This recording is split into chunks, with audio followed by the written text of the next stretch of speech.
All right. So, today's topic of discussion, because I hear all the time that guys from previous eras, they don't count. This is going to be mainly about basketball. The guys in the previous era, when you mention who's the greatest, who's the best of all time, whatever, if you mention somebody like Bill Russell or Wilt Chamberlain, they're just like, no, that doesn't count because he played way back when. I'm like, so if you're talking about who's the greatest of all time, don't you have to include everyone who's ever played? Because if you just don't count guys that were in like the 60s or 70s or whatever, it's not really the greatest of all time. It's like who's the greatest from 1980 on, stuff like that. So that makes no sense to me. Uh, Second of all, guys like guys like Wilt Chamberlain played. The only guy who could really stop him was Bill Russell and Red Auerbach. Um, it's funny when as soon as Red Auerbach retired, that was when Wilt finally won his first title. Anyway, that's another topic. So obviously with training, nutrition, everything. I mean, just life in the 60s being different than life is today. Rick Barry in the ABA documentary went off about this because he mentioned how he never had a strength coach, training, personal trainer, conditioning coach. He didn't have like a team working with him 24/7 to make sure that he was at the best he could be. Another thing I don't understand, if you you take a guy like John Stockton, who is a great player, and he probably could have been an even better scorer if he really wanted to. Um, he wasn't a physical specimen at all, and yet he played in the '90s and Michael Jordan's era and was a phenomenal player. Hit Isaiah Thomas. Look how small he was, and he was a great player. When we look at Kevin Durant, who he's tall, but he's very frail, and he dominates. Um, who's the other guy I just thought of? Steph Curry.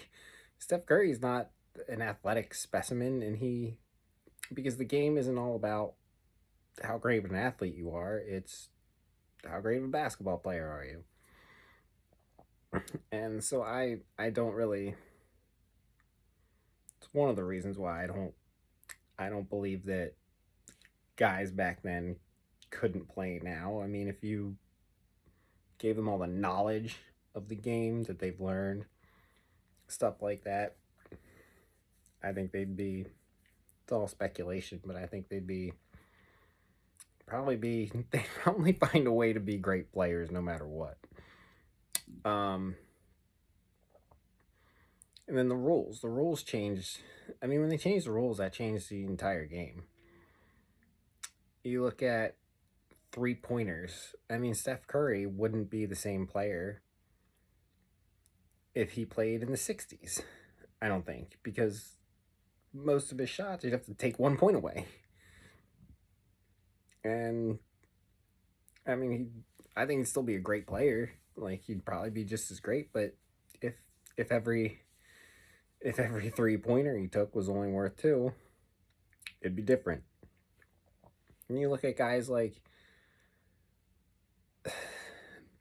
because they say Wilt Chamberlain, I think JJ Redick was the first guy to ever say that Wilt and all those guys, they played against a bunch of plumbers, I guess. Well, if everybody was name me one guy who was a plumber. If he was playing against plumbers, you can find at least one guy was a plumber. And so what? Even if they were, if because their because their job is plumbing, that means they have no skills as a basketball player.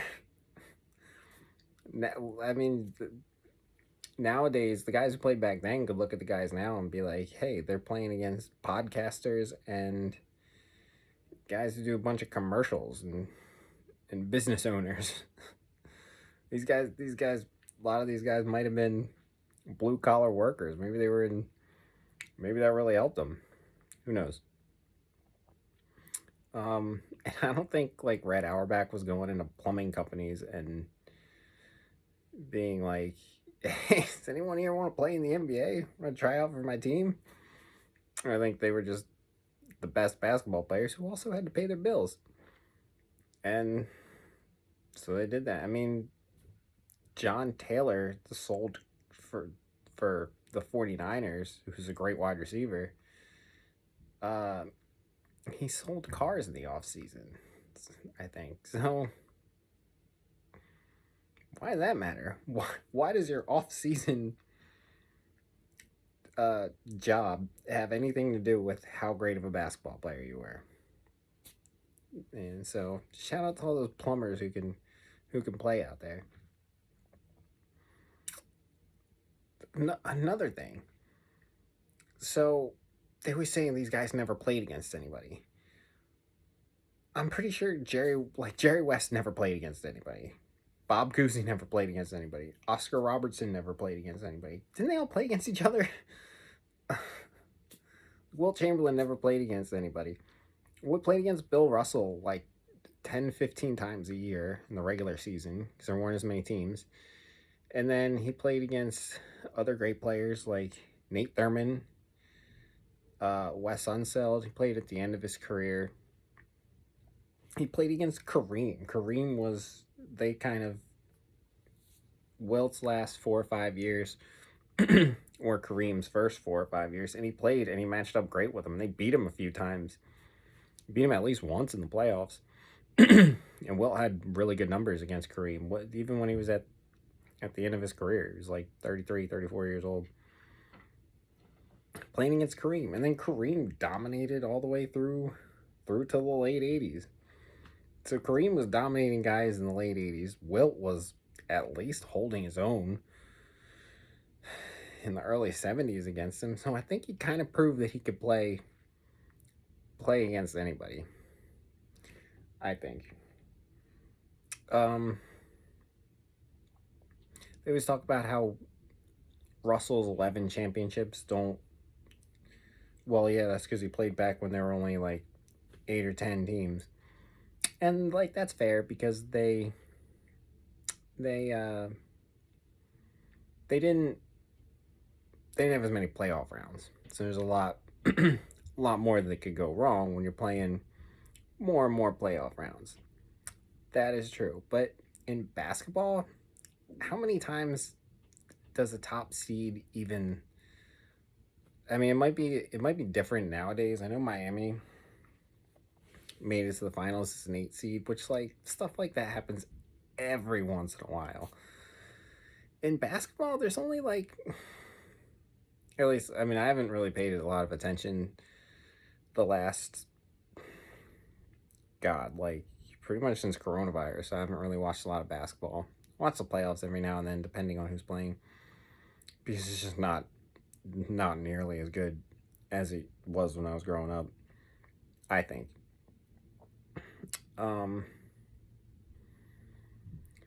there's usually, I mean, at least when I was growing up, though, there would be like maybe 4 or 5 teams that even had a chance that you would look at as like they actually have a chance to win the championship.